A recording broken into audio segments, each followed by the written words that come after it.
Hello everyone, welcome to GeekerMag. In this video, I am going to show you how to fix slow download speed in Microsoft Edge.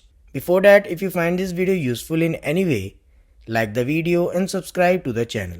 First of all, in the Edge address bar, you need to type edge://flags and hit enter. This will open the Edge experimental features page. In the search box, type parallel downloading. When it appears in the result, you can see its description says it accelerates the downloading speed.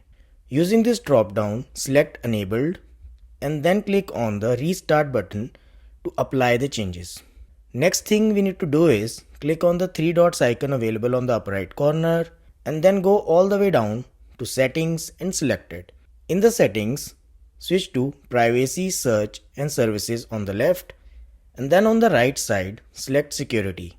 In the security settings, scroll down and locate use secure DNS. Make sure this feature is toggle on. After that, select choose a service provider and then click on the box. Drop down will open. Here, select Google Public DNS. Now try to download the file and check if this increases the downloading speed. If you didn't notice any change, using the same drop down, select Cloudflare and then check the speed. Now you need to keep in mind that not all the time you will get fast downloading speed from the one DNS provider. So switch between these two time to time. Also, downloading speed depends on your internet service provider as well.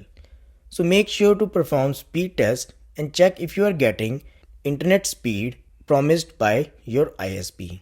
That's all about this video. Let me know in the comments if this helps in fixing slow downloading issue.